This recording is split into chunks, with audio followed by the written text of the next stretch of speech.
오늘 은혜 받으실 하나님의 말씀은 로마서 1장 24절에서 27절의 말씀입니다. 그러므로 하나님께서 그들을 마음의 정욕대로 더러움에 내버려 두사 그들의 몸을 서로 욕되게 하게 하셨으니 이는 그들이 하나님의 진리를 거짓 것으로 바꾸어 피조물을 조물주보다 더 경배하고 섬김이라. 주는 곧 영원히 찬송할 이시로다. 아멘. 이 때문에 하나님께서 그들을 부끄러운 욕심에 내버려 두셨으니 곧 그들의 여자들도 순리대로 쓸 것을 바꾸어 영리로 쓰며 그와 같이 남자들도 순리대로 여자 쓰기를 버리고 서로 향하여 음욕이 부릴 듯하며 남자가 남자와 더불어 부끄러운 일을 행하여 그들의 그릇 때문에 상당한 보응을 그들 자신이 받았느니라. 아멘. 우리 오른손 높이 성경책 드시고요, 저를 따라 기도합니다. 이것은 나의 성경책입니다. 하나님께서 내게 주신 것입니다. 나는 이 성경이 말하는 사람입니다. 나는 이 성경이 가지고 있다는 것을 가지고 있습니다. 나는 이 성경이 할 수 있다는 것을 할 수 있습니다. 오늘 설교자를 통하여 하나님의 말씀을 듣는데 겸손히 받아들여 반드시 변화받을 것을 예수님의 이름으로 기도합니다. 본문의 말씀을 이해를 좀 돕기 위해서 메시지 성경으로 다시 읽어드리겠습니다. 그래서 하나님께서 이런 뜻의 말씀을 하셨습니다. 너희가 원하는 것이 그것이라면 그것을 주겠다. 결국 그들은 머지않아 안팎으로 온통 오물범벅이인 돼지 우리의 삶을 살게 되었습니다. 이것은 다 그들이 참 하나님을 거짓 신과 바꾸었기 때문입니다. 그들을 만드신 하나님, 우리가 찬양 드리는 하나님, 우리에게 복 주시는 하나님 대신에 자기들이 만든 신을 예배했기 때문입니다. 상황은 더 나빠져 그들은 하나님 알기를 거부하면서 곧 사람이 어떠해야 하는지도 잊고 말았습니다. 여자는 여자가 어떠해야 하는지 잊었고 남자는 남자가 어떠해야 하는지 잊어버렸습니다. 성적 혼란에 빠져 그들은 여자가 여자끼리 남자가 남자끼리 서로 학대하고 더럽혔습니다. 사랑 없이 욕정만 가득해서 말입니다. 그리고 그 대가를 치렀습니다. 그 대가가 무엇인지 보십시오.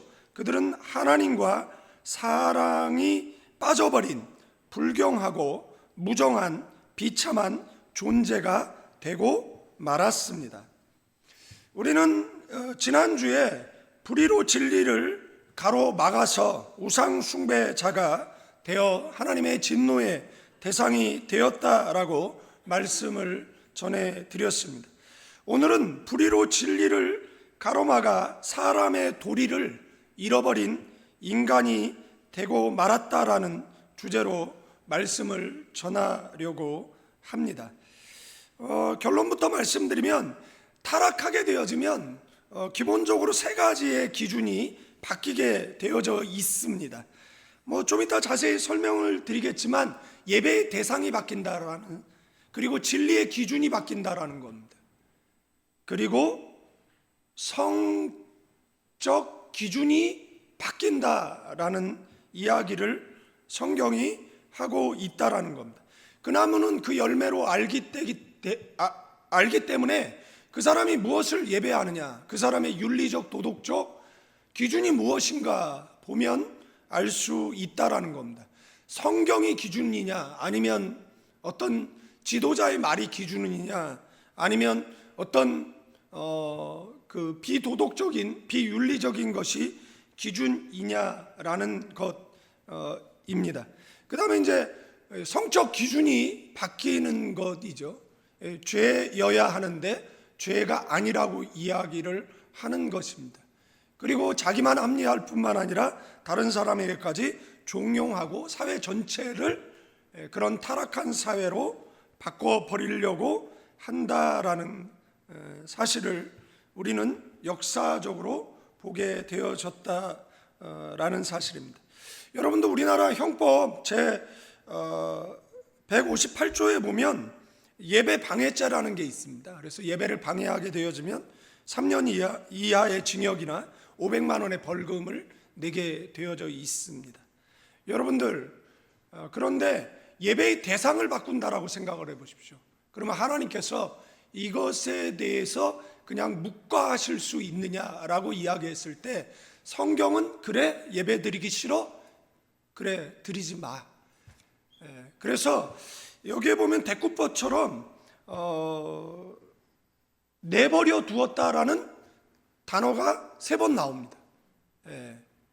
그리고 기준을 바꾸었다라는 단어 또한 3번 나온다라는 것을 보게 되어진다라는 사실입니다.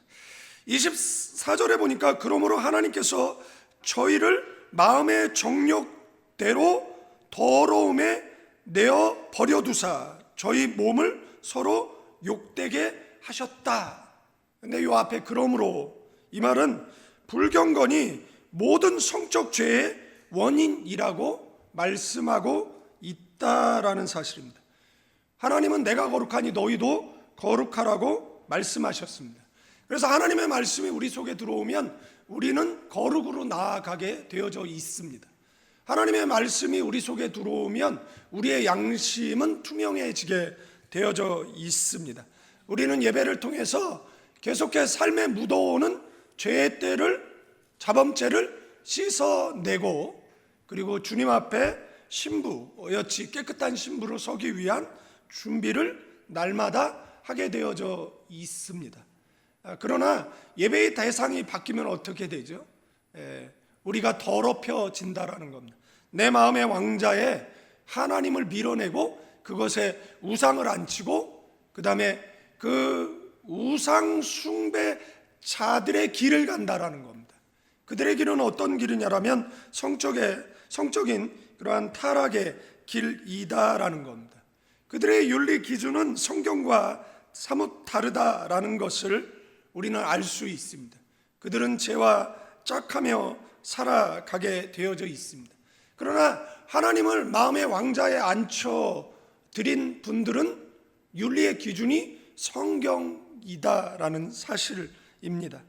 여기서 내버려 두사라는 이 헬라어는 이 파레토켄이라는 단어인데 이 파라, 이는 에게서, 그 다음에 주다, 디도미 합성어입니다.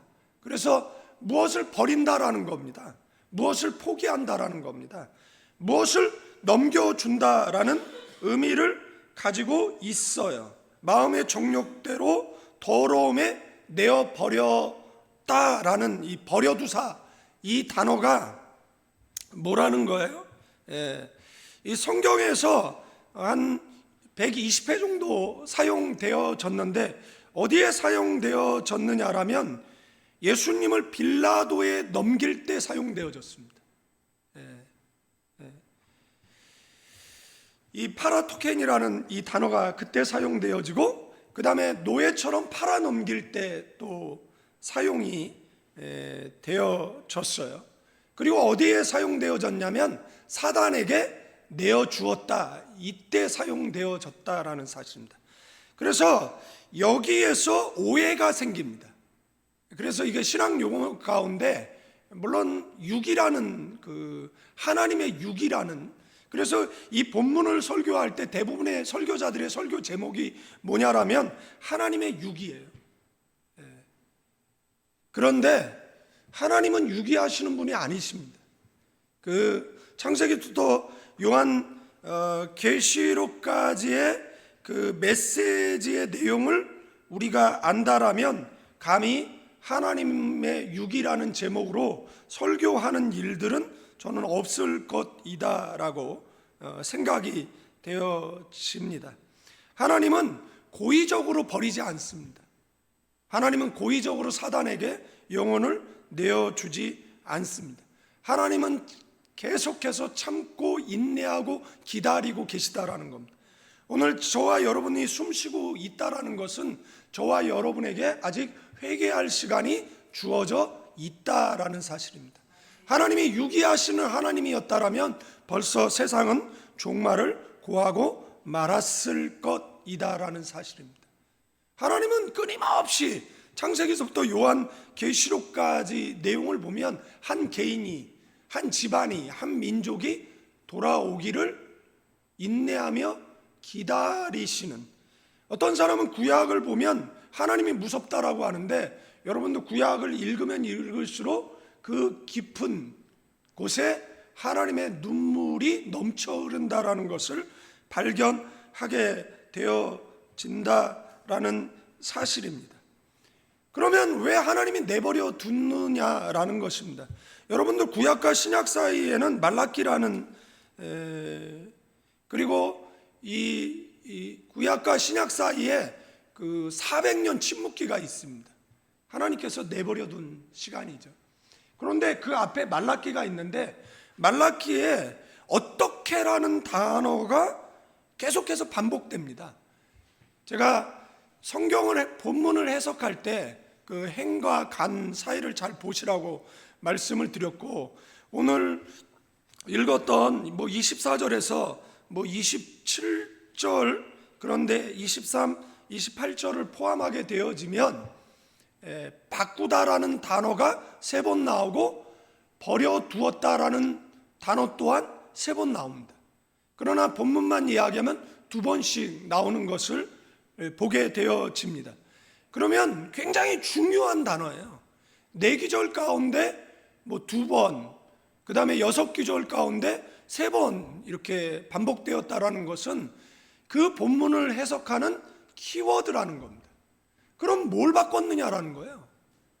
하나님은 뭘 내버려 뒀느냐를 찾으면 우리는 이 말씀 속에서 하나님께서 우리에게 하고자 하시는 음성을 들을 수 있는 줄로 믿습니다. 말라기 1장 2절에 보면 내가 너희를 사랑했다. 어떻게 사랑했어요? 어서 많이 듣던 말 아닙니까? 너희가 나를 멸시했다. 어떻게 멸시했어요? 여러분들 자식이, 부모가 내가 너희를 얼마나 사랑했는데 언제 사랑했어요? 내가 너희를 위해서 얼마나 수고했는데 희생했는데 언제 희생했어요? 라고 이야기하는 소리 하신 적 있습니까? 여러분들 통회자복하고 회개하시길 바랍니다. 부모에게 잘하면 장수하고 땅에서 잘되는 축복이 저와 여러분에게 주어집니다.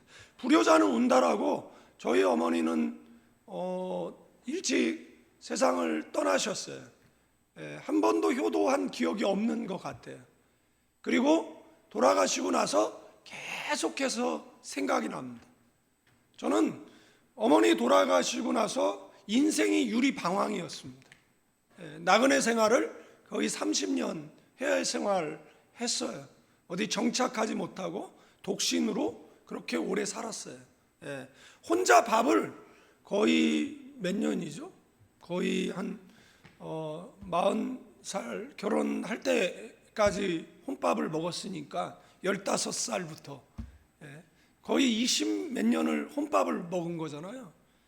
그런데 전 알았어요. 성경을 읽으면서 제가 불효자라는 것을 알았고, 여러분들 불효자는 정착을 못한다라는 것을 알았습니다. 성경에 보면 그 다윗에게 준 축복 가운데 하나가 뭐였죠? 견고의 복이었습니다. 정착의 복이었습니다. 양자의 복이었습니다. 8가지 축복하거든요. 승리의 복, 그죠? 여러분들 복된 인생 사시기를 주님의 이름으로 축원드리겠습니다.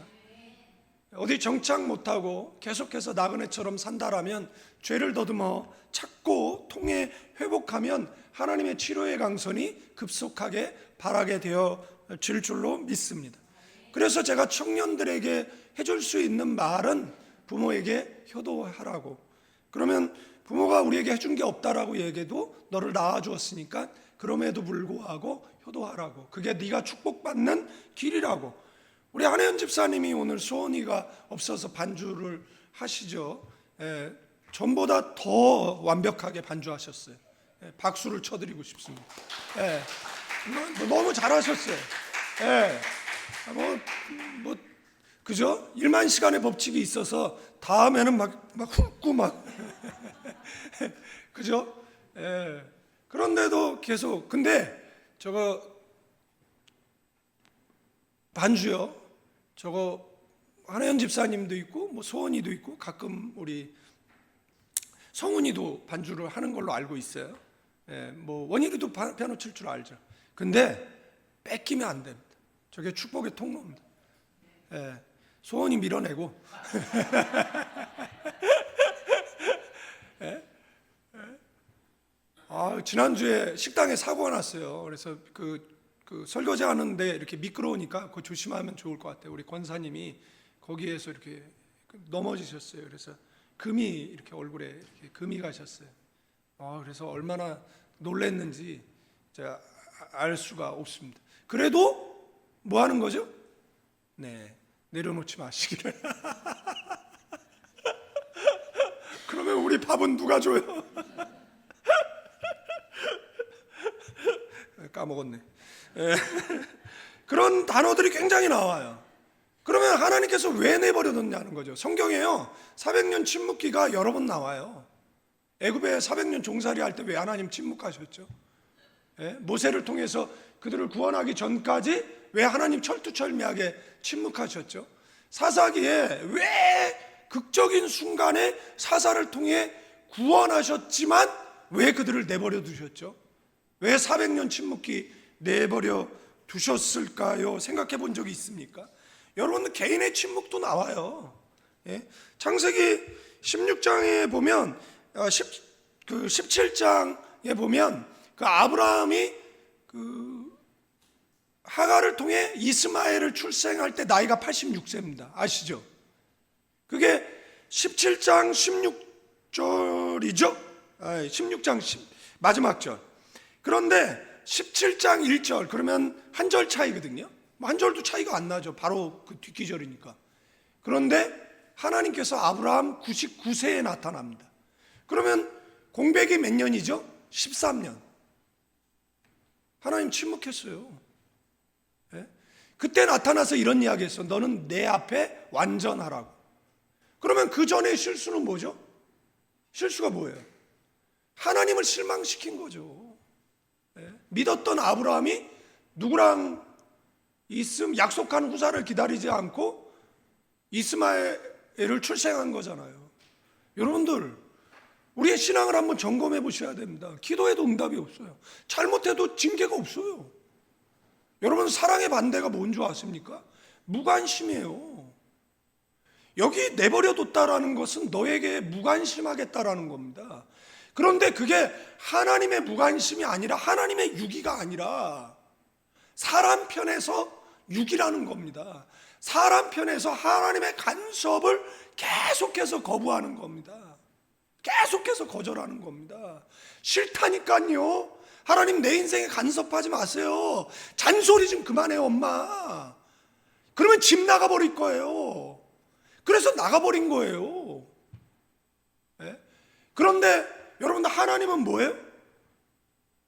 하나님은 돌아온 탕자의 비유를 통해서 그 집 나간 아들이 어디로 나갔어요? 동쪽으로 나갔어요. 그곳을 계속 바라보고 있는 거예요. 이것을 빛의 화가 렘브란트가 레닌그라드에 우연히 간 미술관에 그림이 있더라고요. 굉장히 커요. 이거 반만해요. 저 바닥서부터 위 천장 반만한데요. 엄청 커요. 그 앞에서 한참 그 그림을 묵상했어요. 그 배경으로 사진도 찍었어요. 그런데 그 그림을 자세히 들여다보면 아버지의 눈이 실명해 있어요. 여러분들 해가 뜨고서 지는 곳을 계속 바라본다라고 생각해 보십시오. 아들이 돌아오기를 계속 바라보다가 아버지의 눈은 마침내 실명해버리고 마른 거예요. 그래서 아버지가 그 실명한 눈으로 자식을 더듬고 있는 거예요. 렘브란트는 하나님의 마음을 화폭에 너무 잘 담아냈다라는 사실입니다. 그런데 그 아들의 모습은 또 어떻습니까? 아들의 모습은요, 갓 태어난 아기 같은, 여러분들 아기 태어날 때 그 이물질들이 덮고 있잖아요. 머리는 별로 없고, 렘브란트가 이 탕자가 거듭난 모습으로 그려냈다라고 많은 그 미술, 그림을 설명하는 사람들이 이야기하더라는 겁니다. 그런데 옆에 있는 형은 칼을 차고 있습니다. 뭐 권위도 상징하죠. 그러나 시기 질투도 상징하고 있는 것을 보게 되어진다라는 거예요. 그렇게 하나님은 성경을 통해서 지금도 끊임없이 하나님 왜 세상이 이렇게 죄악으로 간영하는데 그냥 내버려 두십니까? 아니죠. 여러분도 우리가 복음을 가지고 들어갈 수 없는 저희 이슬람 국가에도 하나님은 하나님의 열심으로 한 사람이라도 더 구원하기 위해서 꿈과 환상을 통해서 구원해내고 있어요. 인도인가요? 어떤 아이가 그 흙더미 속에 파묻히고 며칠 만에 구제되죠. 그런데 그 아이가 뭐라고 이야기했습니까? 손에 구멍 난 사람이 자신에게 물을 갖다 줬대잖아요. 누굽니까? 우리가 생각할 수 있는 거는 예수님밖에 없잖아요. 그러니까 하나님은 지금도 우리가 복음 전하지 않으면 돌들로 소리 지르게 하시겠다라고 말씀하고 계시다라는 겁니다. 하나님은 지금도 우리가 돌아오기를, 지금도 한 영혼이 돌아오기를 기다리고 계시는 것이잖아요. 그러니까 이 본문을 가지고 설교하면서 어떻게 제목을 하나님의 육이라고 할 수 있느냐라는 거예요. 하나님은 내버려 둔 것이 아니잖아요. 끊임없이 거절하는 것이잖아요. 탕자처럼 내 몫의 재산을 달라고 하고 아버지를 등지고 나가서 허랑방탕하게 살아가는 탕자의 모습과 무엇이 다르겠느냐라는 거예요. 내버려 뒀습니다. 그랬더니 그들은 어떻게 살아가고 있는 것입니까? 성경이 오늘 이야기하잖아요. 정욕대로 내버려 두었다. 여러분들 당시 고린도에는 수많은 이방신들이 있었어요. 기록에 의하면 고린도에 있는 그 가장 높은 산에 신전이 있어요. 그래서 보이는 거예요. 예루살렘도 고도의 도시잖아요. 해발 한 600m 되죠. 거기에 성전이 있으면 동서남북에서 다 보이는 거예요. 그러니까 동쪽으로 끌려가면 서쪽 예루살렘을 바라보며 기도하는 거잖아요. 바벨론 강가에서. 북쪽으로 끌려가면 남쪽을 바라보면 거기에 뭐가 보이는 겁니까? 성전이 있었던 그 예루살렘이 보이는 것이잖아요. 그래서 우리의 눈의 방향은 언제나 어디를 향해야 하느냐라고 이야기했을 때 십자가입니다. 신앙입니다. 하나님이고 기도고 교회고 예배인 줄로 믿습니다. 그런데 그곳에 앞으로 디테 신전이 있었죠. 1000명의 여사제 성전 창녀들이 있었고 그들이 저녁 때 내려오면 민가로 내려왔다. 그래서 매춘행위를 했다라는 역사적 기록이 있잖아요. 고린도가 성적으로 얼마나 타락한 도시였다라는 것은 지금을 살아가는 우리들도 아는 사실이잖아요. 아폴로 신전에는 뭐가 있었어요? 성경에는 미동, 아름다운 소년 이렇게 되어져 있지만 남성 몸을 파는 창기가 있었다라는 것이잖아요. 여러분들 고린도는 동성애 중심 도시였어요. 여러분들 제가 하는 발언이 혐오 발언이 아닙니다. 저는 필리핀에 우리 교인들 가운데 동성애자들이 많이 있었어요. 그들 가운데 성정체성을 회복한 사람도 있지만 회복해서 전도사가 된 아이도 있어요. 지금도 우리 현지 교회 대표 리더인 아이도 있습니다. 필리핀에서 한국 관광 왔다가 우리 교회에서 간증한 아이도 자신이 정체성 잃어버리고 교회 처음 갔을 때 치마 입고 갔는데 지금은 정체성을 회복하고 남자 그 남자친구 아니죠. 여자친구가 있다라는 간증을 우리는 들었어요. 물론 떠난 아이들도 있었어요. 제가 그래도 떠나지 말고 교회에 있으라고, 그래 교인들한테도 부탁했어요. 혐오하지 말라고. 그도 복음을 들어야 되고 돌아야 될 영혼이다라고. 그래서 오면 이렇게 안아주라고, 허깅해주고 내가 너를 응원한다라고 이야기해주라고. 그런데도 그게 잘 되지 않았습니다. 그러나 여러분들 기억하셔야 됩니다. 교회는 그 빈부귀천, 남녀노소, 그 다음에 어떤 것에 의해서 차별 받으면 안 되는 곳이다라는 걸 기억하시고 긍휼히 여기시고 기도하시는 저와 여러분 되기를 축원드리고, 제가 이 이야기를 드리는 이유는 제가 혹시 그 언어적 습관 때문에 제가 차별적 그 언어를 사용할 수 있기 때문에 이렇게 말씀을 드리는 겁니다. 여러분들 그 보시면 사도 바울은 이런 그 종교적 행위를 통해 그 일탈이 벌어진 거잖아요. 그러니까 이것에 대해서 적나라하게 폭로하고 있어요. 우리가 지난주에 살펴봤던 23절에 보면 썩어지지 아니하는 하나님의 영광을 썩어질 사람의 새와 짐승과 기어다니는 동물 모양의 우상으로 바꿨다. 그래서 제가 세 가지 바뀐다라고 얘기했잖아요. 우리가 영적으로 타락하면 세 가지가 바뀝니다. 불의에 의해서 진리가 가로막히면 세 가지가 바뀝니다. 첫째는 뭐죠? 예배의 대상이 바뀌는 겁니다.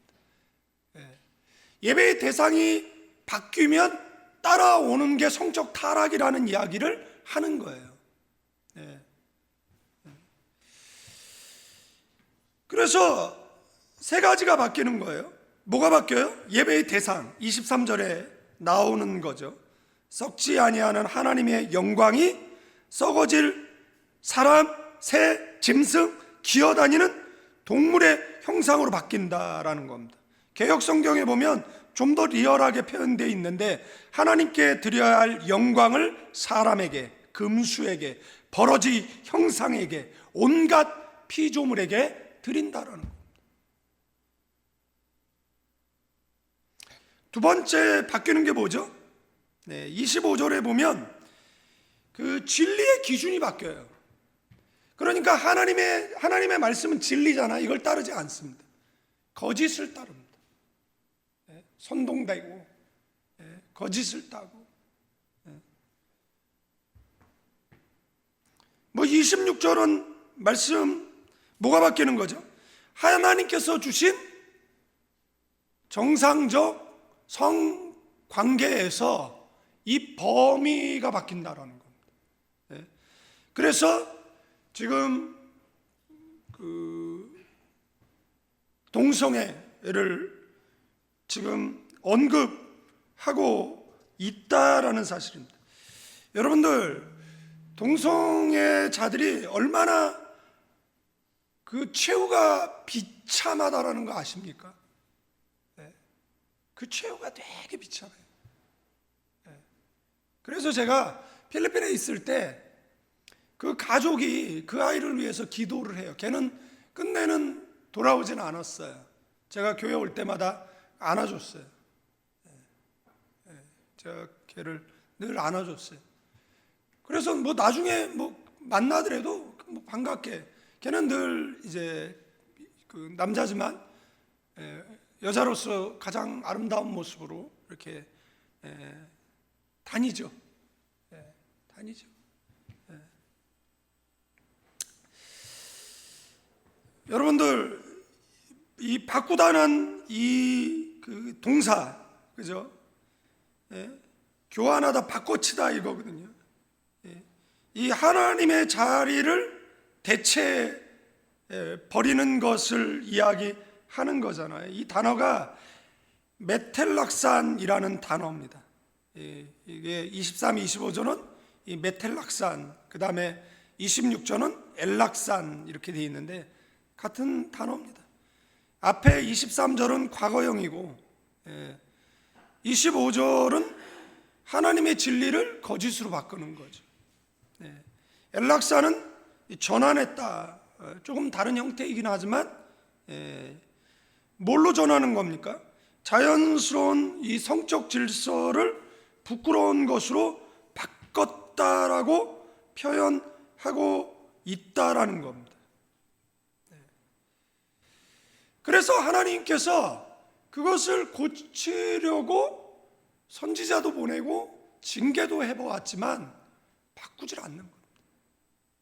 그래서 성경이 뭐라고 이야기를 하는 겁니까? 내버려 두었다는 거예요. 그러니까 그들은 왜 내버려 뒀습니까? 왜 구원하지 않았습니까? 라고 핑계댈 수 없다는 겁니다. 스스로 하나님을 떠났고 바로가 그 12번의 기회를 놓치잖아요. 제가 가끔 농담은 아닌데 진지한데 이게 또 진지한 것도 아니고 하여간 애매모호한 말을 하잖아요. 그게 뭐냐면 성경에서 하나님께서 가장 사랑했던 사람이 누구냐라고 얘기하면 난 바로 같다. 왜? 12번의 기회를 줬잖아요. 12번 거절했어요. 우리는 12번 기회 주시나요, 하나님이? 한 3번에 냅다 두들겨 뺄 것 같은데. 그래서 제가 하나님 저놈은 왜 12번 기회를 주시고 나한테는 안 그러십니까? 라고 기도한 적도 있어요. 때로는 바로가 좀 부러울 때도 있어요. 별게 다 부러워. 근데 하여간 12번의 기회잖아요. 근데 12번 기회를 다 뭐 했어요? 거절했어요. 아니 복음 전하는데 완악하게 거절하는 사람들이 있거든요. 그게 뭐 그렇게 완악하게 거절할 일입니까? 저희가 이제 필리핀에서 이제 노방전도 하는데 우리 교회가 얘는 늘 문제야. 트러블 메이커인데 얘 자체가 문제야. 근데 어떤 사람이 전도지를 받았는데 걔 앞에서 찢어가지고 얼굴에다 던진 거예요. 야, 그게 해외에서 할 일입니까? 어디 식당에 갔는데 야, 니네 교회 목사는 너네 이러라고 가르치냐? 뭐 이런 거예요. 걔네 다 학교에서 스칼라십 받아요. 장학생들이에요.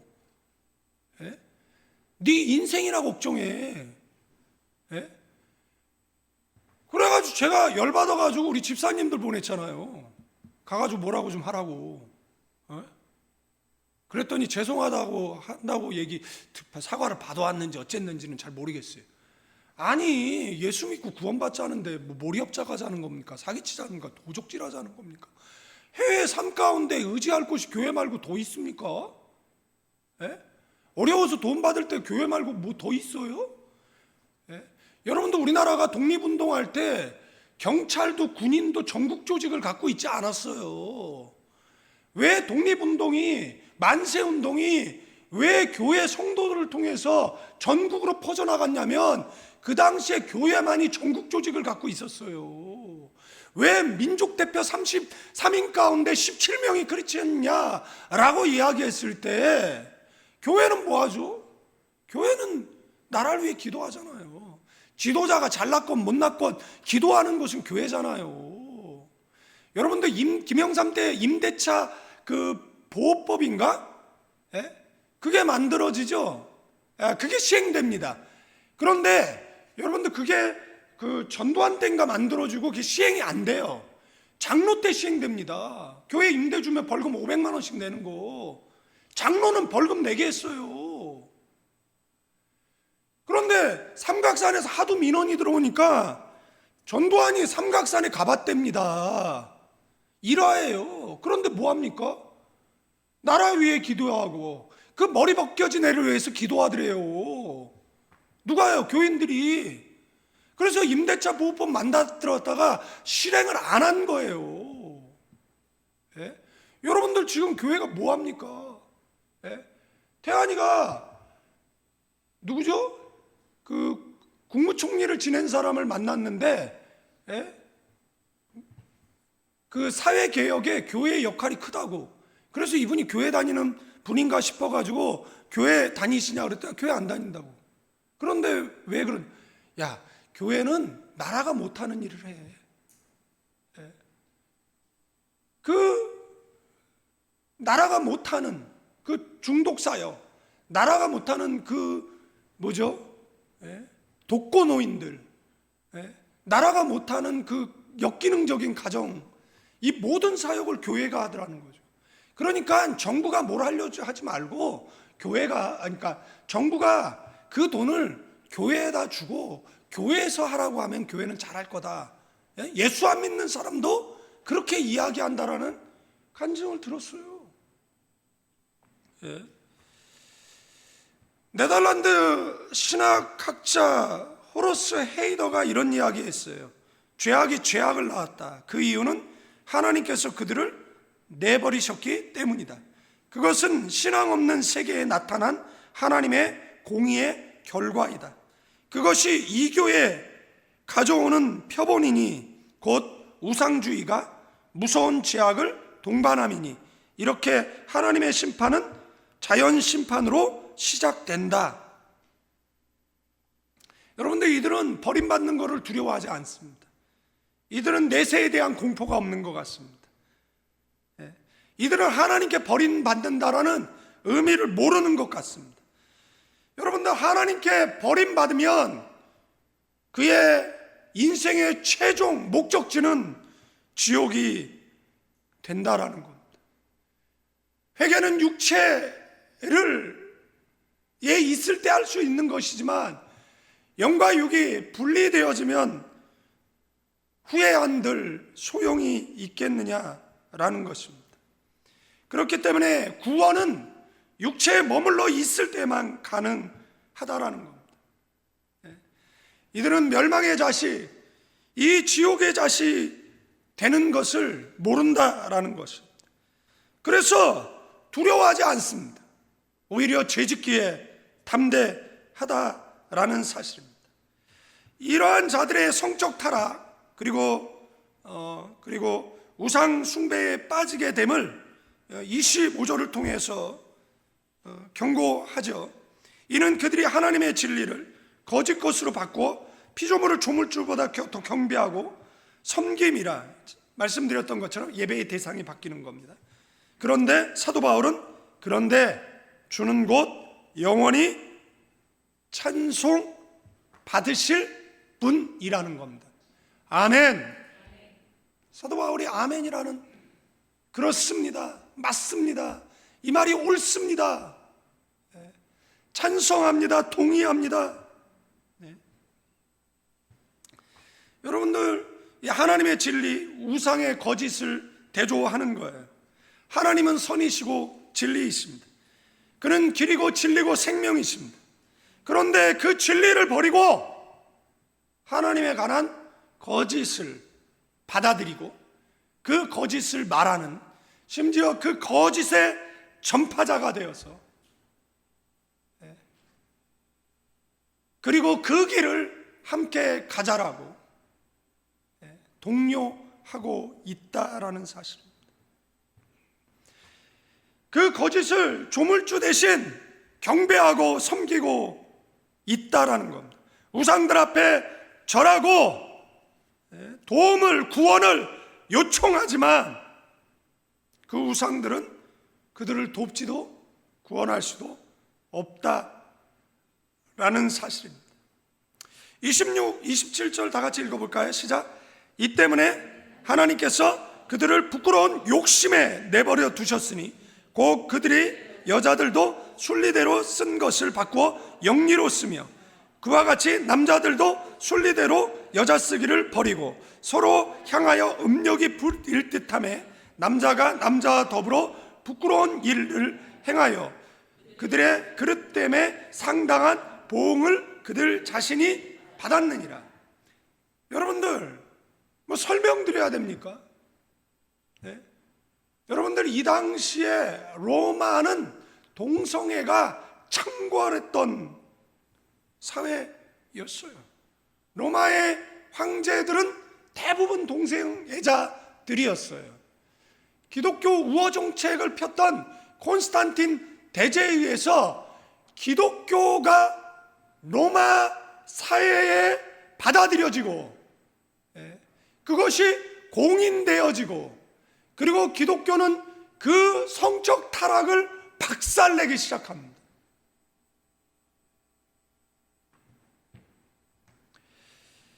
부끄러운 욕심은요, 이 파테 아티미아스, 저열한 욕망입니다.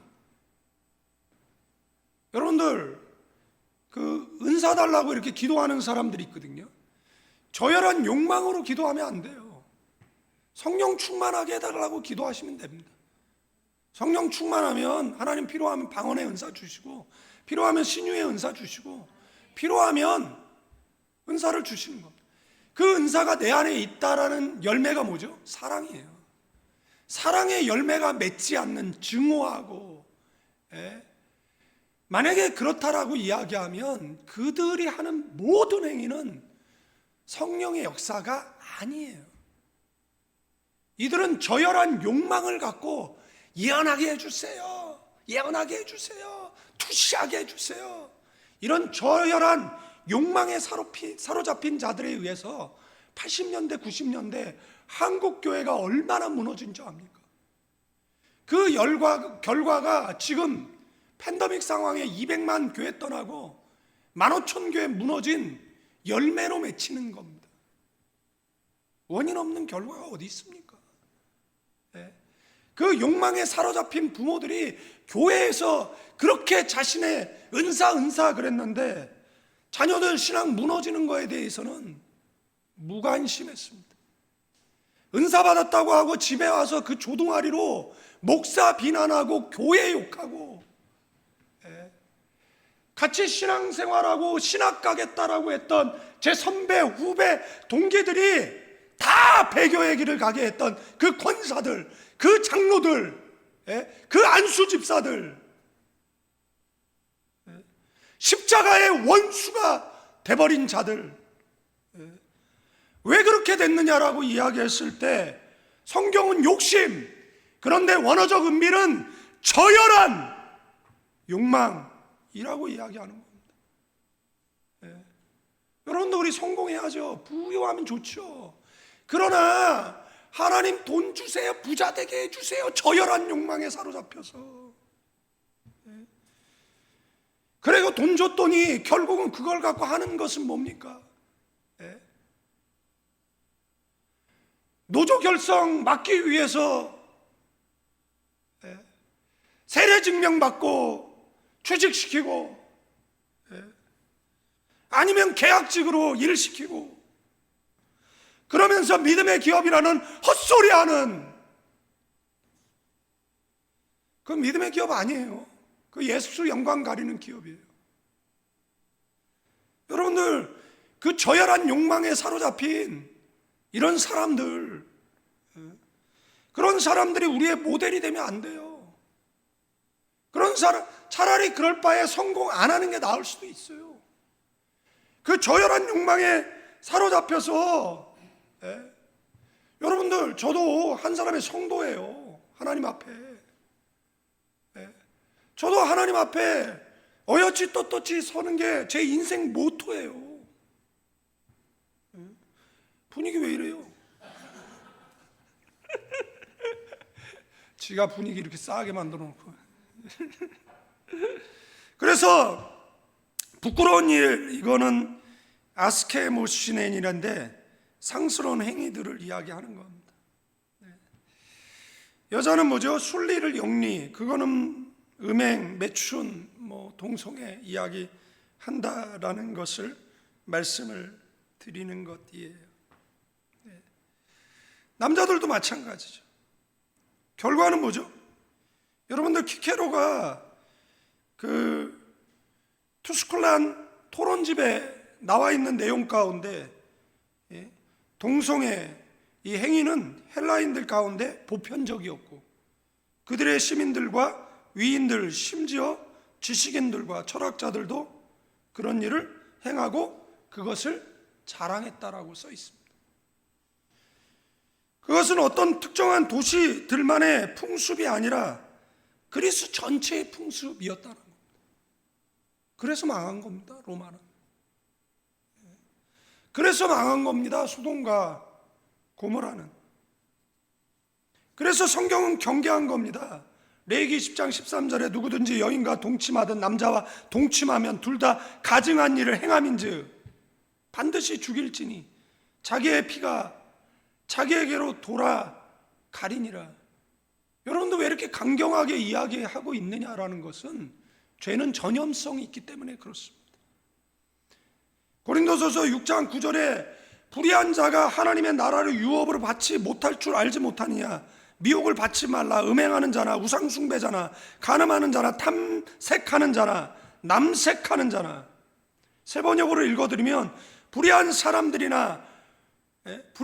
사람들은 하나님 나라를 상속받지 못하리라는 것을 알지 못합니까? 착각하지 마십시오. 음행을 하는 사람들이나 우상숭배하는 사람들이나 간음하는 사람들이나 여성 노릇하는 사람들이나 동성애를 하는 사람들이나 회개하지 않으면 구원이 없다는 겁니다.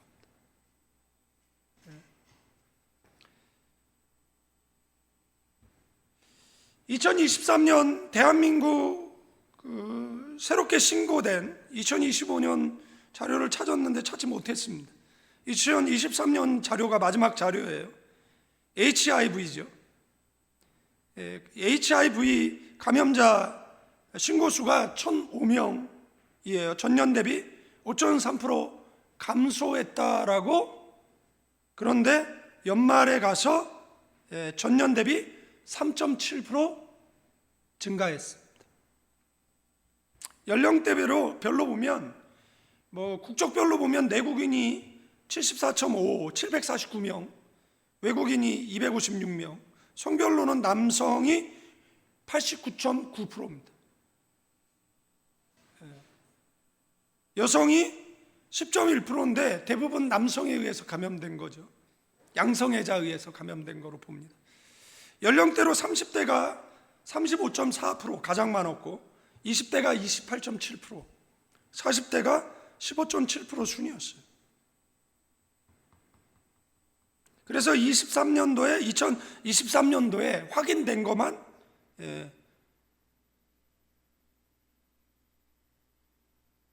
이렇다 이거고요. 저는 이제 필리핀에서 오래 선교 사역을 했기 때문에 필리핀 뉴스를 들여다보죠. 근데 필리핀에서 이 스타즈나르지, 인카이어, 그다음에 중국 신화통신에도 나왔고 우리나라 뉴스에도 보도가 됐어요. 필리핀에서 인간 면역 결핍 바이러스 HIV 감염자가 급증하면서 필리핀 정부가 국가 공중보건 비상사태 선포를 고려하고 있다라는 겁니다. 1월에서 4월까지 HIV 감염자의 수가 6,703건이라는 거예요. 동년 대비 44%가 늘었다라는 것입니다. 연령대별로 15에서 25살까지 500%가 증가했다라는 겁니다. 그리고 1분기에 145명이 이것으로 사망했다라는 겁니다. 경로가 뭐냐? 동성 간의, 남성 간의 성관계라는 겁니다. 교회는 차별금지법을 반대합니다. 독소 저항 때문에 그렇습니다. 저는 이것을 별로 설교하고 싶지는 않은데 참고적으로 제 의견을 한 번쯤은 밝혀두는 게 좋을 것 같아서 말씀드립니다. 차별금지법 속에 독소 조항들이 있어요. 법안의 목적은 뭐죠? 모든 사람이 연령, 나이, 인종, 성적 지향, 종교, 그 다음에 장애 등을 이유로 차별받지 않도록 보호하려는 취지다. 취지 좋죠. 보호해야죠. 그러나 일부 조항이 이제 우려가 되는데 내용은 이렇습니다. 성적 지향, 성별, 정체성 차별 금지인데 동성애, 트랜스젠더 등의 성적 지향이나 정체성 이유로 차별하는 것을 금지한다. 이 조항이 동성애 반대 의견 자체를 차별로 간주하여 표현의 자유, 종교의 자유를 침해할 수 있다라는 겁니다. 그 다음에 두 번째는 이제 혐오 표현 금지인데 소수자에 대한 혐오, 비하 표현을 막는 조항 포함인데 소수자 혐오하면 안 되죠. 죄는 미워하되 사람 미워하지 말라 그랬잖아요. 예. 혐오 표현의 기준이 불분명하다라는 겁니다.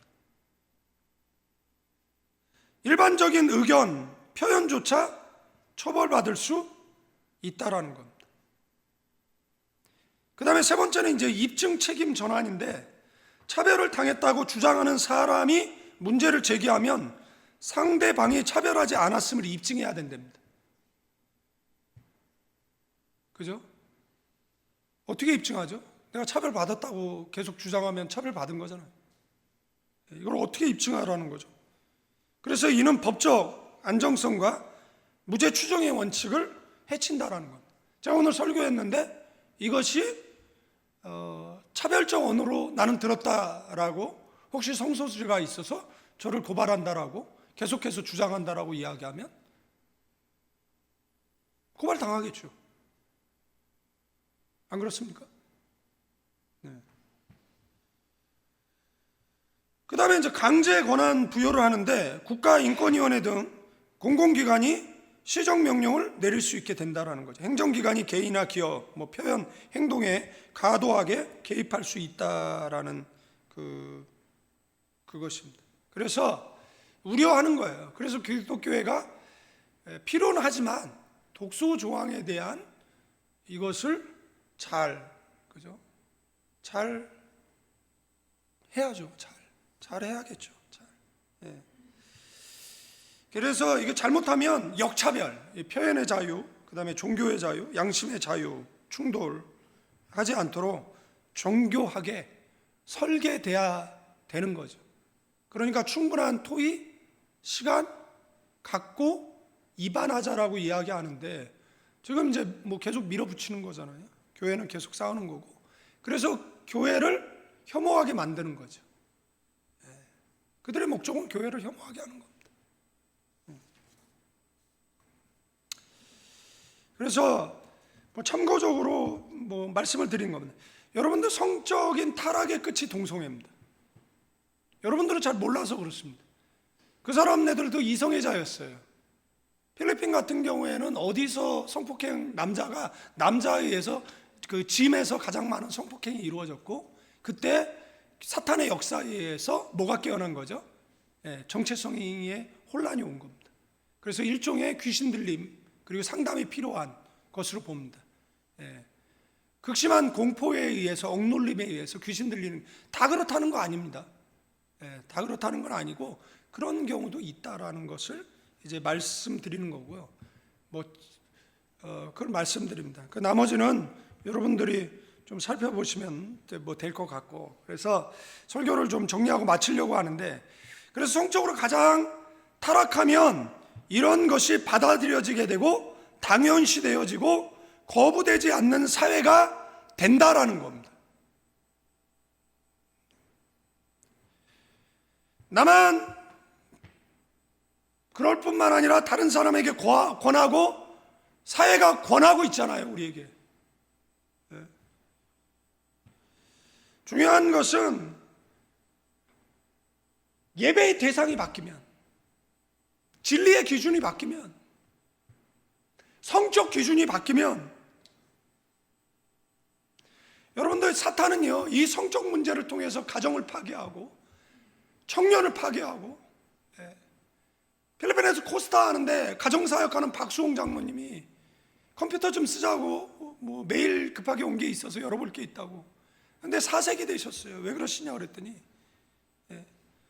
미국에 있는 애가 필리핀 여행 왔다가 만취된 거죠. 술에다 무엇을 탔는지는 모르겠지만 깨어보니까 옆에 동성애자가 누워있고, 혹시나 해서 검사를 했는데 에이즈로 판명이 나서 이제 어떻게 하면 좋냐라고 너무 안타까워서 같이 기도했던 기억이 있습니다. 여러분들 교회마저도 성적인 문제에 대해서 목소리를 내지 않는다라고 하면 여러분들 어디서 그런 소리를 들을 수 있습니까? 대중매체는 계속해서 동성애를 찬양하고 있고, 말씀을 맺습니다. 내버려 두사라는 것은 하나님의 침묵, 이것은 경고라는 사실입니다. 사랑하는 성도 여러분, 하나님은 사랑의 하나님이시지만 동시에 거룩하신 하나님이십니다. 로마서 1장에서 반복해서 내버려 두사, 내버려 두사, 내버려 두사, 하나님의 징계이자 심판의 방식이라는 겁니다. 사랑의 반대는 증오가 아닙니다. 사랑의 반대는 무관심인 겁니다. 우리는 기도할 때마다 하나님 저를 그냥 내버려 두지 말아주세요. 하나님 저를 그냥 내버려 두지 말아주세요. 하나님 제 인생에 간섭해 주세요. 하나님 제 인생을 바른 방향으로 이끌어 주세요라고 우리는 기도해야 됩니다. 기도해야 됩니다. 하나님 내 잘못에 침묵하면 안 됩니다. 하나님 그러면 제 인생이 어떻게 되겠습니까? 하나님 제 인생을 바른 방향으로 이끌어 주세요. 하나님 우리 교회를 바른 방향으로 이끌어 주세요. 하나님 우리 민족을 바른 방향으로 이끌어 주세요. 내 남편과 내 자녀 바른 방향으로 이끌어 주세요. 하나님 침묵하시면 안 됩니다. 하나님 내버려 두시면 안 됩니다라고 하나님 돌아오게 해주세요. 회개하게 하여 주세요. 다시 신앙을 붙잡게 해주세요라고, 그래서 회복의 은혜를 베풀어 달라라고 간절히 기도하는 저와 여러분 되어야 될 줄로 믿습니다. 아멘. 이제는 우리 주 예수 그리스도의 은혜와 우리 아버지 하나님의 극진하신 사랑, 성령님의 감화 감동 교통 충만 축복하심이 예배하는 믿음의 사람들, 가나안 교회와 필리핀 임마누엘 교회와 조국 대한민국 필리핀 위에 다시 한번 신앙의 옷깃을 여미고 하나님만 예배하기로 다짐하는 믿음의 사람들 위해 이제로부터 영원까지 함께 계실지어다.